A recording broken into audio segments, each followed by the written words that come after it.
네, 모두 자리에서 일어나셔서 하나님의 말씀 함께 받도록 하겠습니다. 시편 39편 4절로 7절까지의 말씀입니다. 시편 39편 4절로 7절까지의 말씀. 말씀이 짧기 때문에 우리 한 목소리로 함께 합독하도록 하겠습니다. 시편 39편 4절로 7절까지의 말씀 우리 함께 합독합니다. 여호와여, 나의 종말과 연한이 언제까지인지 알게 하사 내가 나의 연약함을 알게 하소서. 주께서 나의 날을 한 뼘 길이만큼 되게 하시매 나의 일상이 주 앞에는 없는 것 같사오니 사람은 그가 든든히 서 있는 때에도 진실로 모두가 허사뿐이니이다. 셀라. 진실로 각 사람은 그림자같이 다니고 헛된 일로 소란하며 재물을 쌓으나 누가 거둘는지 알지 못하나이다. 주여, 이제 내가 무엇을 바라리요? 나의 소망은 주께 있나이다. 아멘. 모두 자리에 앉으시기 바랍니다. 한 나라에 왕이 이렇게 길을 가고 있는데 거지 한 사람을 만났다고 합니다. 그 거지가 왕이 이렇게 가는 길 앞에서 한 푼 줍시오라고 동냥을 했다고 해요. 왕이 보니까 이 거지가 너무 불쌍해 보여가지고 신하에게 말합니다. 저 거지의 동냥 그릇을 너희들이 좀 채워줘라 라고 신하에게 말을 합니다. 그때 신하가 찾아가서 그 거지에게, 동냥하고 있는 거지에게 뭘 채워줄까요? 라고 물어보니까 거지가 돈을 좀 채워주세요 라고 대답했다고 해요. 그래서 신하가 돈자루를 가지고 와서 동냥 그릇에 돈을 부었습니다. 한 자루를 다 부어도 이 동냥 그릇이 채워지지 않는 거예요. 다른 신하가 또 돈자루를 가지고 와서 두 번째 이 돈자루를 부었는데 두 번째 자루 두 개를 부어도 채워지지 않았다는 것입니다. 세 자루를 붓고 네 자루를 붓고 계속해서 붓고 부었지만 이 동냥 그릇이 채워지지 않았다고 하는 거죠. 나중에는요, 왕궁의 모든 보화를 다 갖다 부었는데도 이 동냥 그릇이 채워지지 않는 것이었습니다. 왕이 놀라서 거지에게 묻습니다. 도대체 이 동냥 그릇은 뭘로 만들었길래 이렇게 부어도 채울 수 없는가? 라고 물었더니 거지가 이렇게 대답했다고 합니다. 인간의 욕심으로 만들었습니다. 참 의미 있는 이야기라고 생각됩니다. 인간의 욕심이라는 것이 바로 이와 같아요. 아무리 채우고 채워도 다 채워 넣으려고 해도 채워지지 않는다라는 거죠. 나라의 곳간을 다 갖다 부어도 채울 수 없는 것이 인간의 욕심입니다.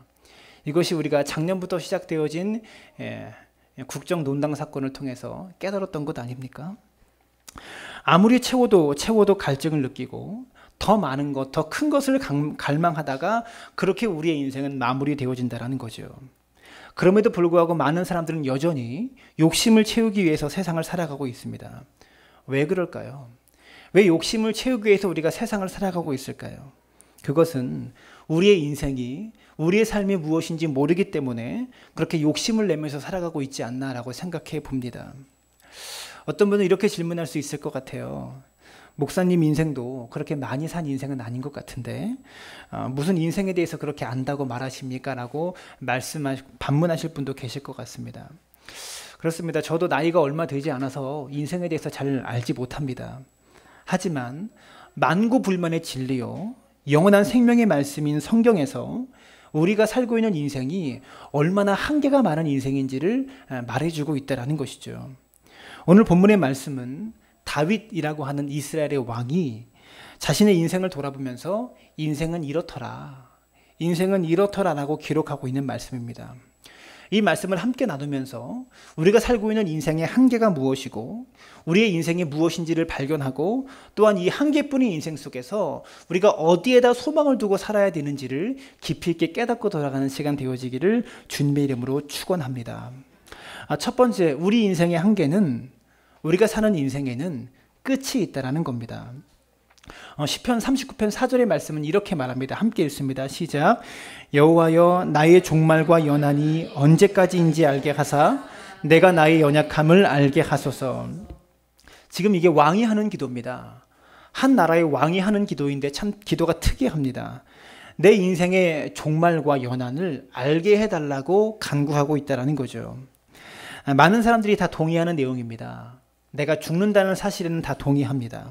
그런데 내가 죽는 것은 아는데 지금 내가 당장 죽을 것이다 라고 생각하는 사람은 아무도 없다라는 거죠. 우리가 다 죽는다는 것은 알고 있지만 사는 동안에 내가 죽는다는 사실을 다 잊어버리고 살아가고 있다는 겁니다. 이혜인 수녀님께서 쓰신 시가 한 편이 있는데요. 제목이 이런 제목입니다. 죽음을 잊고 살다가 라는 제목입니다. 제가 읽어드릴게요. 들어보세요. 매일 조금씩 죽음을 향해 가면서도 죽음을 잊고 살다가 누군가의 임종 소식을 접하면 그를 깊이 알지 못해도 가슴속엔 오래도록 찬바람이 분다. 더 깊이 고독하여라. 더 깊이 아파하여라. 더 깊이 혼자가 되어라. 두렵고도 고마운 말 내게 전하며 서서히 떠날 채비를 하라 이르며 가을도 아닌데 가슴속엔 오래도록 찬바람이 분다. 이 시가 무슨 말이냐면 내가 죽는다는 사실은 나도 알고 있지만 그것을 잊고 살다가 누군가가 죽었다, 누군가가 돌아가셨다라는 소식을 듣게 되면 그때서야 나도 언젠가는 죽는구나 라는 깨달음이 오면서 가슴속에 휑하니 찬바람이 불어온다라는 겁니다. 불현듯이 이 찬바람이 내 마음을 스치고 지나간다라는 거죠. 우리 모두는 다 알고 있습니다. 나도 언젠가는 죽을 수 있다는 것을 다 알고 있습니다. 그러나 내가 지금 당장 죽을 수 있다라고 생각하며 사는 사람은 그렇게 많지 않다라는 거죠. 그래서 전도서 기자는 전도서 7장 2절에서 이렇게 말합니다. 초상집에 가는 것이 잔치집에 가는 것보다 나으니 모든 사람의 끝이 이와 같이 됨이라. 산자는 이것을 그의 마음에 둘지어다. 지혜로운 사람은요, 잔치집에 가지 않고 초상집에 간다라는 겁니다. 초상집에 가서 이 초상집에서 불어오는 이 가슴의 찬바람을 느끼면서 나도 죽을 수 있는 인생인데, 나도 이러다 죽을 것인데 라는 의식을 가지고 있는 사람이 진짜 지혜로운 사람이다라고 말해주고 있다는 거죠. 여러분, 전도서 3장 19절은 이렇게 표현합니다. 이건 함께 읽어봤으면 좋겠어요. 전도서 3장 19절의 말씀 시작. 인생이 당하는 일을 짐승도 당하나니 그들이 당하는 일이 일반이라. 다 동일한 호흡이 있어서 짐승이 죽음같이 사람도 죽으니 사람이 짐승보다 뛰어남이 없음은 모든 것이 헛됨이로다. 짐승이 죽음같이 사람도 죽으니 사람이 짐승보다 뛰어남이 없음은 모든 것이 헛됨이로다. 우리 임문희 집사님 가정에서 개를 2마리 키우고 있는데 한 마리가 얼마 전에 죽었어요. 그리고 또 곧 한 마리가 죽을 것 같다고 그러는데 사람의 죽음이나 짐승의 죽음이나 별반 다를 것이 없다라는 겁니다. 이 말은요, 짐승과 사람이 똑같다 이런 의미가 아닙니다. 여러분, 짐승보다 사람이 훨씬 고귀한 존재죠. 그러나 죽음의 문제 앞에서는요, 짐승이나 사람이나 예외가 없다라는 말입니다. 모든 살아있는 것은 다 죽어요. 사람도 죽습니다. 동물도 죽고 심지어 식물도 죽습니다. 세상에 살아있는 모든 것은요, 예외 없이 다 죽음을 맞이할 수밖에 없는 것이죠. 이 예외 없음은요, 돈이 많고 적음도 예외가 없습니다. 공부를 많이 한 사람도 죽고요, 공부를 적게 한 사람도 모두가 다 하나같이 죽는다라는 겁니다. 그래서 다른 전도서에서는 이렇게도 표현합니다. 전도서 2장 16절의 말씀인데요. 지혜자도 우매자와 함께 영원하도록 기억함을 얻지 못하나니 후일에는 모두 다 잊어버린 지 오래일 것이라. 오호라, 지혜자의 죽음이 우매자의 죽음과 일반이로다. 지혜로운 사람의 죽음과 우매한 사람, 어리석은 사람의 죽음이 같다라는 겁니다. 공부를 많이 한 박사도 죽고요, 초등학교밖에 못 나온 사람도 죽는다라는 거죠. 인생은 죽음이라는 문제 앞에서 모두가 다 똑같다라는 겁니다. 그렇게 우리 앞에 닥쳐 있는 죽음의 문제를 저와 여러분이 인식한다면 우리가 지금 바로 시작해야 될 일이 있어요. 무엇일까요? 죽음을 준비하는 겁니다. 우리 모두는요, 우리의 죽음을 준비하는 지혜로운 사람이 되어야 한다는 거죠. 찰스 스펄전 목사님은요, 죽음에 대해서 설교하면서 이렇게 말씀하셨습니다. 죽음을 준비하지 않는 것은 바보가 아니라 미친 사람이다. 죽음을 준비하지 않는 것은요, 바보 정도가 아니라 정신 나간 사람, 미치지 않고서는 어떻게 죽음을 준비하지 않을 수 있느냐, 않을 수 있느냐라고 지금 말하고 있다는 거죠. 왜냐하면 다 죽는데 어차피 죽는 인생이라면 죽음을 잘 준비하는 것이 잘 사는 인생 아니겠습니까? 이렇게 제가 죽음을 준비하라고 말씀드리면 어떤 분은 이렇게 대답하는 분들이 있어요. 목사님, 나는 그럴 줄 알고 몇 자리 다 알아봤어요. 상주에 미리 가입해놨습니다. 이렇게 말씀하시는 분들도 있으실 겁니다. 맞습니다. 준비 잘하셨어요. 그런데 그것은 죽음을 준비하는 것이 아니라 장례식을 준비한 거죠. 죽음을 준비한 것이 아닙니다.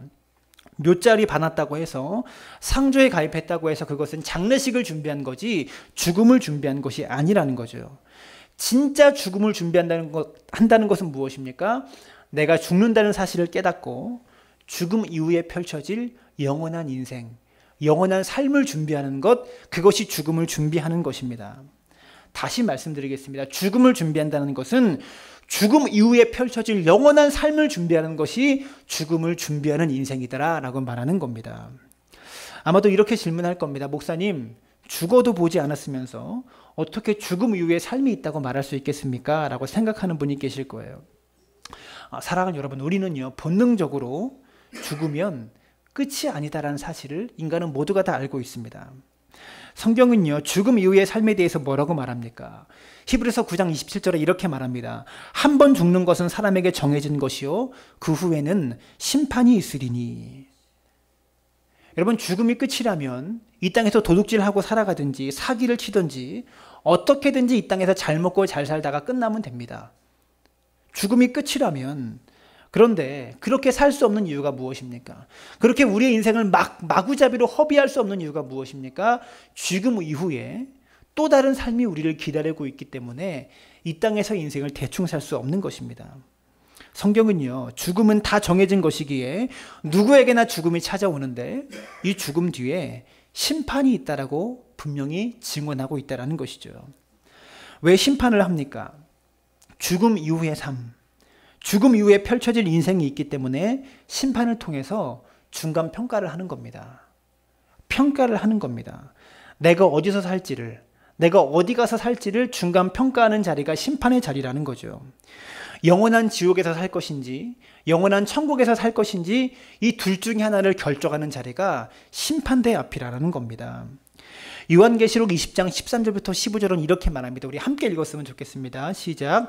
바다가 그 가운데서 죽은 자들을 내주고 또 사망과 음부도 그 가운데서 죽은 자들을 내주매 각 사람이 자기의 행위대로 심판을 받고 사망과 음부도 불못에 던져지니 이것은 둘째 사망 곧 불못이라. 누구든지 생명책에 기록되지 못한 자는 불못에 던져지리라. 여러분, 각 사람이 자기의 행위대로 심판을 받는다라고 말하고 있어요. 그리고 생명책에 자기의 이름이 기록되지 못한 자는 불못에 던져질 것이다라고 성경은 말하고 있다라는 겁니다. 이 말씀의 뜻은 이런 겁니다. 한 번 죽는 것은 모두에게 정해진 것인데 죽음 이후의 삶을 천국에서 영원히 살든지 아니면 불못에서 지옥에서 영원히 살든지 둘 중에 하나를 심판의 자리에서 결정한다라는 거예요. 많은 사람이 오해하는 것이 무엇이냐면 예수 믿고 천국에 가면 영원히 살 것이고 지옥 가면 인생이 끝난다, 이렇게 생각합니다. 성경은요 예수를 믿든 안 믿든 그 사람은 영원히 삽니다. 예수를 믿든 믿지 않든 모든 사람이 영원히 사는 거예요. 믿는 자나 믿지 않는 자나 모두가 다 영원히 살아요. 그러나 천국에서 영원히 살든지 아니면 지옥에서 영원히 살든지 둘 중에 하나로 나뉜다라는 겁니다. 지옥 가면 끝나는 것이 아니라 지옥에서도 죽지 않고 영원히 산다라는 거죠. 사랑하는 여러분, 두렵지 않으세요? 지옥에서도 내가 영원히 산다라는 사실이 두렵지 않습니까? 여러분, 그러니 이 땅에 사는 동안 천국에서 영원히 살 건지 지옥에서 영원히 살 건지를 준비하지 않는다면 그 사람은 미친 사람이다라고 말할 수 있다라는 겁니다. 사랑하는 여러분, 우리 모두가 죽음 이후에 펼쳐질 영원한 삶을 준비하는 그런 축복의 사람, 은혜의 사람 될 수 있게 되기를 주님의 이름으로 축원합니다. 두 번째, 우리 인생의 한계는 우리의 인생이 짧다라는 겁니다. 인생이 참 짧아요. 우리의 인생에 끝이 있는 것뿐만이 아니라 우리의 인생이 너무나 짧다라는 겁니다. 시편 39편 5절의 말씀해 보시면 주께서 나의 날을 한 뼘 길이만큼 되게 하시매 라고 말하고 있습니다. 성경은요 우리의 인생이 얼마나 짧은지 한 뼘 길이만큼이라고 말합니다.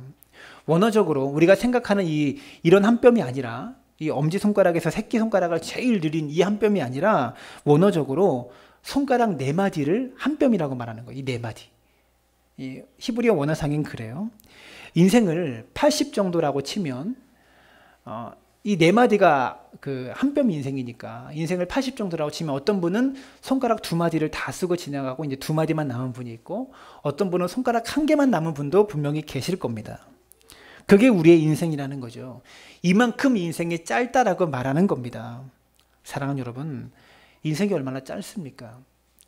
영국의 더 선이라는 신문이 오래전에 이게 2000년 이후의 통계는 아니고요. 한 2000년 초반이나 1990년대 말쯤에 나온 통계인데요. 이런 기사를 발표한 적이 있어요. 인간의 평균을 80년으로 잡았을 때 사람들이 이런 일을 하고 살더라라고 계산했습니다. 제일 많은 시간을 보내는 것이 일하는 시간인데 80 중에서 26년을 일하면서 보낸다고 합니다. 2위가 무엇이냐면 잠을 자면서 보내는데 25년째인데요. 일하는 시간하고 잠자는 시간하고 합치면 80 중에서 51년을 다 써버린 거예요. TV를 보는데 10년 쓴다고 합니다. 밥 먹는데 6년, 전화하는데 4년, 화장실에서 3년, 멍 때리는 시간이 2년, 화내는 시간이 2년. 그리고 나면 80년이 거의 다 써지는데, 다 80년을 다 썼는데 밑에 짜잘하게 남은 순위 중에서 웃는 데 쓰는 시간이 88일 된다고 합니다. 평균적으로 우리가 웃는 데 쓰는 시간이. 그게 우리의 인생이다라는 거죠. 최근의 통계 중에서 제가 1위와 2위만 발음이 안 되는 1위와 2위만 맞는데 리복이라는 그 스포츠 용품을 만드는 회사에서 조사를 했어요. 최근에 2015년에 나온 통계예요. 인간이 80으로 수명을 잡으면 29년을 스마트폰 하는 데 쓴대요. 29년을. 그리고 21년을 일하는 데 쓴다고 합니다. 근데 요즘은 스마트폰으로 일하잖아요. 그래서 좀 이게 통계가 좀 안 맞는 것 같다라고 사람들이 그렇게 주장을 하더라고요. 어쨌든 이 80년의 세월 속에서 우리가 의미 있게 보내는 시간이 얼마나 됩니까? 잠자는데 25년, 일하는데 26년, TV 보는데 10년, 밥 먹는데 6년, 전화하는데 4년, 화장실에서 3년, 멍 때리는데 2년, 화내는데 2년, 웃는데 88일. 이거 왜 좀 의미 있게 시간을 보내는데 우리가 얼마를 쓰고 있냐라는 거죠. 사랑하는 여러분, 80년의 세월 속에서 우리가 의미 있고 가치 있게 세상을 이 시간을 보내는데 쓰고 있는 시간은요 별로 많지 않다라는 거예요. 여러분이 보내는 시간 중에서 가장 의미 있는 시간이 무엇인 줄 아십니까?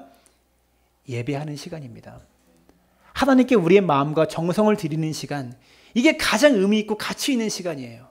여러분, 천국에서 제가 자주 말하지만 예수 믿고 우리가 가장 복 받은 것이 무엇일까요? 예수 믿고 저와 여러분이 받은 복 중에 가장 큰 복, 천국 가는 복은 당연한 것이고요. 이 땅에서의 삶과 하늘나라의 삶이 연결되어 있다는 거예요. 우리가 쓰는 1분 1초가 하늘나라로 연결돼서 올라간다는 거예요. 그냥 공중으로 흩어지는 것이 아니고요.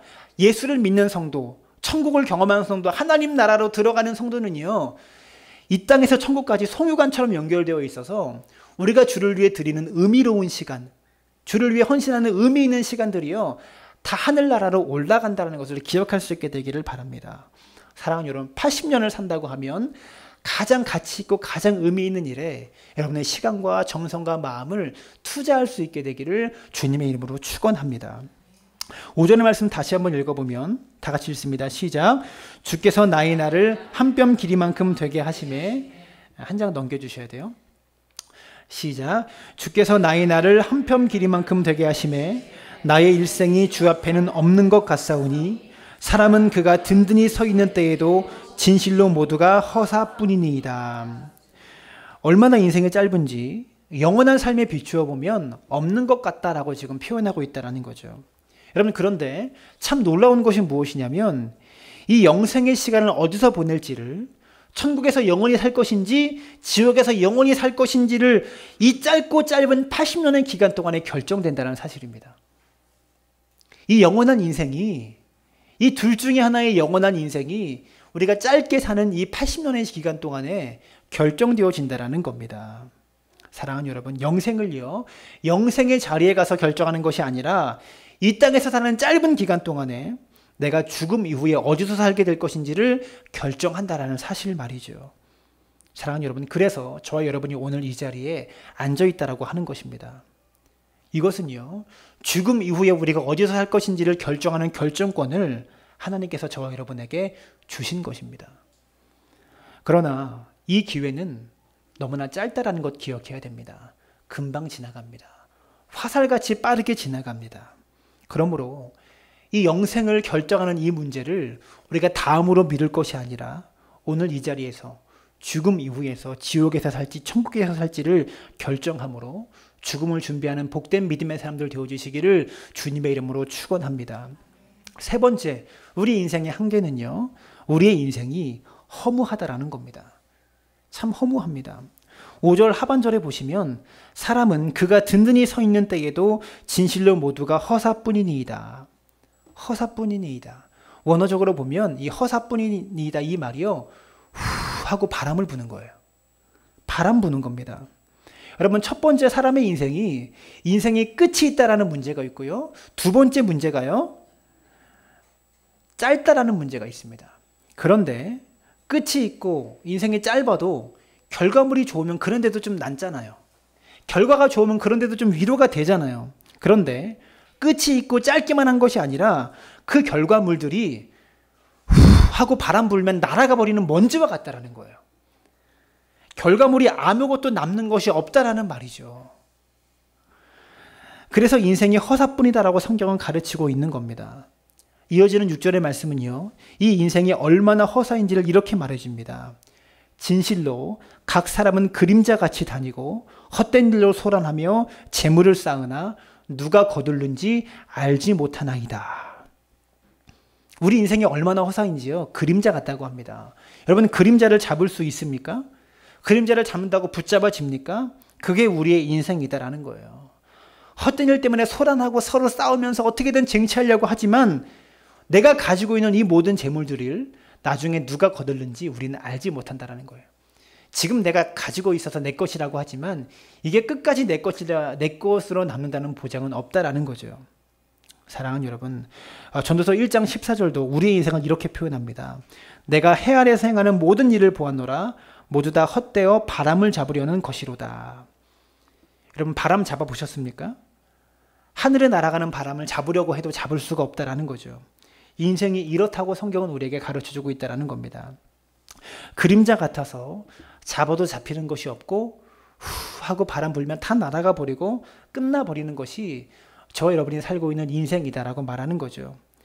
여러분, 거창하게 설명할 것 없습니다. 오늘 이 자리에 있는 저와 여러분의 삶과 인생을 조금만 돌아봐도 내가 정말 바쁘게 살았는데, 내가 정말 힘들게 살았는데 왜 그렇게 살았지? 정말 바쁘게 살았는데 내가 남겨놓은 것이 뭐가 있나 라고 생각해 보면 그림자 같고 안개 같고 바람처럼 잡을 수 없는 것이 우리의 인생이구나라는 것을 깨달을 수 있으실 겁니다. 여러분, 가수 중에 박진영이라는 가수가 있습니다. 우리가 잘 아는 JYP로 알려진 이 박진영이라는 가수가 노래도 잘 부르고 춤도 잘 추고 프로듀서로 곡도 잘 쓰고 아이돌을 제작하기도 하는, 아이돌 가수들을 제작하는 그런 유명한 성공한 사람인데요. 이 사람이 2013년도에 하프타임이라는 앨범을 발표했습니다. 그 앨범의 그 타이틀곡이 하프타임이라는 곡인데 이 가사가 좀 특이합니다. 랩으로 구성된 노래 같은데요. 가사가 좀 특이합니다. 제가 읽어드릴게요. 더 빨리, 더 높이, 더 멀리 그냥 앞만 보며 미친 듯이 정신없이 달린 내 인생이 뜨거웠던 전반전. 나 같은 놈이 여기까지 온 건 놀라운 반전의 반전. 정말 열심히 살고 싶었어. 돈과 인기를 얻으면, 예쁘고 멋진 여자도 얻고 하고 싶은 일만 고르면, 그것만 하고 살 수 있으면 성공인 줄 알았어. 그러면서 어려운 사람들 도우면 행복할 줄 알았어. 세상에 소리쳤어. 날 좀 쳐다봐 달라고. 여기 내가 이렇게 열심히 사니 날 좀 알아봐 달라고. 노래하면서 춤도 추고 사업하면서 곡도 쓰고 그것도 모자라 바다를 건너 미국 가수들에게 곡도 팔고 그러면 뭔가 될 줄 알았어. 인생의 고민이 해결될 줄 알았어. 하지만 비행기 속에서 작은 흔들림에도 바보같이 죽을까봐 벌벌 떨면 무서워하는 내가 너무 한심하지. 노래 가사가 좀 특이하죠. 이게 랩인데 제가 라임을 살려서 랩은 하지 못하겠어요. 노래 가사가 특이합니다. 이 사람이 해볼 만한 거 다 해본 거예요. 돈도 벌어보고 젊은 나이에 성공도 해보고 미국 가서 곡도 팔아보고 온갖 것 다 해봤는데 죽음이라는 문제 앞에 비행기를 타는데 그 비행기 안에서 흔들리는 작은 흔들림 속에서 두려워하고 떨고 있는 죽음이라는 문제 앞에서 자신을 돌아보니까 너무나 초라해서 내세울 것이 하나도 없는 것이 작은 나였더라는 것을 깨닫게 된 것입니다. 그래서 노래 가사에서 그것을 이야기하고 있다는 겁니다. 이게 박진영 씨만의 이야기입니까? 여러분, 저와 여러분도 마찬가지 아닙니까? 인생이 너무나 짧고 그리고 결국은 끝이 있어서 이 끝나기만 하면 아무것도 내세울 것이 없는 게 된다라는 겁니다. 근데 재미있는 것은요, 오늘 본문은 그렇게 끝을 맺고 있지 않아요. 우리 인생에 대해서 이렇게 끝맺지 않습니다. 7절에 이렇게 말씀하면서 반전이 시작됩니다. 주여, 이제 내가 무엇을 바라리요? 나의 소망은 주께 있나이다. 나의 소망은 주께 있나이다. 아무것도 없는 인생이에요. 허무하고도 허무한 것이 인생인데 다윗은 지금 이렇게 말합니다. 이런 인생을 살면서 내가 무엇을 바라보겠습니까? 나의 소망은 오직 주님께만 있습니다라고 다윗은 말하고 있는 거예요. 저는요, 오늘 이 자리에 예배하는 우리 모든 성도님들이 이 짧은 세상을 살아가는 동안 예수 그리스도를 발견하므로 말미암아 허무함에서 절망에서 우리가 소망을 발견할 수 있게 되기를 주님의 이름으로 축원합니다. 저는요, 오늘 말씀을 통해서 여러분들에게 이렇게 묻고 있는 거예요. 이 짧은 인생을 살아가면서 어디에 소망을 두고 있습니까? 라고 묻고 있는 겁니다. 사랑하는 여러분, 소망의 이유를 발견하셨습니까? 방금 소개드렸던 박진영 씨의 노래 하프타임이라는 이 노래는 그렇게 끝나지 않고 뒷부분이 남아있어요. 또 들어보세요. 갤럭시를 똑바로 쓰려면 삼성에게 물어보고, 갤럭시가 뭔지 알죠? 아이폰을 똑바로 쓰려면 애플에게 물어보듯이 인생을 똑바로 살려면 인간 만든 사람을 찾아, 세상을 똑바로 살려면 세상 만든 사람을 찾아 물어보는 게 당연한 이치인데 그동안 내가 뭘 안다고 떠들어댔는지 부끄러워. 내 인생을 그냥 살지 않길 제발 알게 되고 따라가길. 기나긴 역사의 한 점도 안 되는 내가, 이 넓은 우주의 한 먼지도 안 되는 내가 이 모든 걸 만든 사람에게 찾아가 물어보지도 않고 내 조그만 뇌로 선과 악, 정의와 불의를 단정하고 큰 소리로 떠든다는 게 얼마나 교만한 일인지, 내 자신을 믿고 살다가 얼마나 초라해질는지 지금이라도 알아서 정말 다행이야. 믿어지지는 않아도 알아서 정말 다행이야. 이 가사를 보면 박진영이라는 가수는 뭔가 발견하기는 발견한 것 같아요. 그런데 가사에서 말하는 것처럼 아직은 믿어지지 않는다라는 거예요. 사랑하는 여러분, 오늘 이 시간 저와 여러분이 이 질문 앞에 겸손히 설 수 있게 되기를 바랍니다. 더 이상 우리의 인생에 소망이 없다는 사실을 인정하고 소망 되신 예수님을 나의 인생의 주인으로 받아들여서 하나님께서 약속하신 영생의 길을 걸어갈 수 있는 믿음의 사람들 되시기를 주님의 이름으로 부탁을 드립니다. 많은 사람이 이렇게 말합니다. 내가 죽어보지도 않고 천국에 가본 적도 없고 지옥에 가본 적도 없는데 그걸 어떻게 믿냐고 반문합니다. 맞습니다. 우리는 가본 적도 없고 뭘 본 적도 없는데 어떻게 이것을 믿겠습니까? 근데 여러분, 조금만 깊이 생각해 보십시오. 우리가 지금 살고 있는 인생을 이생이라고 합니다. 이생이라고 하죠. 근데 어머니 뱃속에서 태아로 10달을 삽니다. 그때의 삶을 태생이라고 합니다. 이 10달 태아가 속에서 어머니 뱃속에서 생성돼서 살아가는 10달의 인생을 태생이라고 하고, 지금 우리가 살고 있는 100년의 인생을 이생이라고 말합니다. 여러분, 그런데 그 10달을 사는 동안에 우리가 어머니 뱃속에서 헤엄치며 살아요. 여러분 가운데 어머니 뱃속에서 살았던 그 10달이 기억나는 분 계십니까? 그 10달이 기억나는 분 계세요? 여러분, 태생에서 살면서 먹고 살고 숨 쉬는 것이 지금과는 확연히 다릅니다. 그런데 그 태생에서 보내는 10개월의 인생 동안에 이 태생의 인생이 끝나면 어머니 배 밖에서 100년의 인생이 펼쳐질 것이라고 이 태아가 생각이라도 했겠습니까? 꿈이라도 꿨겠습니까? 조금 지나면 이런 삶이 있을 거야. 100년의 시간이, 지금 우리가 보내고 있는 시간이 나를 기다리고 있을 거야라고 그 태아가 꿈이라도 꿔봤겠습니까? 앞으로 펼쳐진 100년은 더 멋지게 살아야지, 이런 생각 못했다라는 겁니다. 이 모든 것을 전혀 생각하지도 못하고 내가 지금 자고 있는지 놀고 있는지 일하고 있는지 아무것도 모르고 어머니 뱃속에서 살았다라는 것이죠. 그런데 때가 되면 태아가 원튼 원치 않든 이 태아는 밖으로 나와야 됩니다. 때가 되면 우리가 원튼 원치 않든 이 생애의 삶을 맞춰야 되듯이 이 태아도 밖으로 나와야 된다는 거죠. 그리고서 어머니 탯줄로서의 호흡이 끝나고 탯줄이 끊어지고 입으로 숨쉬는 호흡이 시작되는 순간 또 다른 100년의 삶이 그를 기다리고 있습니다. 사랑하는 여러분, 이 땅에서 우리의 호흡이 끝나면 또 다른 호흡이 우리를 기다리고 있어요. 천년 만년의 영원한 삶이 우리를 기다리고 있다는 사실을 기억할 수 있게 되기를 부탁을 드립니다. 사랑하는 여러분, 태생에 살면서 이생의 삶을 생각할 수 없었던 것처럼 이생에 살면서 죽음 너머에 있는 영생의 삶을 저 여러분은 감히 상상할 수도 없고 생각할 수도 없는 거예요. 태생에서 상상할 수 없었지만 이생에 열려지는 것처럼 이생에서 영생을 상상할 수 없지만 영생은 반드시 있습니다. 반드시 있습니다. 그리고 이 영생은요, 이 이생을 사는 동안에, 이 짧고 짧은 세상을 사는 동안에 결정되어진다는 것을 분명하게 기억하시기를 부탁을 드려요. 사랑하는 여러분, 내가 천국에서 살 것인지 지옥에서 영원히 살 것인지, 사람은 누구나 다 영생합니다. 천국에서 영생할 것인지 지옥에서 영생할 것인지 결정하시기를 부탁을 드립니다. 요한일서 5장 11절은 이렇게 말합니다. 함께 읽습니다. 시작. 또 증거는 이것이니 하나님이 우리에게 영생을 주신 것과 이 생명이 그의 아들 안에 있는 그것이니라. 아들이 있는 자에게는 생명이 있고 하나님의 아들이 없는 자에게는 생명이 없느니라. 요한일서 5장 11절과 12절은 또 증거는 이것이니 하나님이 우리에게 영생을 주셨다라고 표현합니다.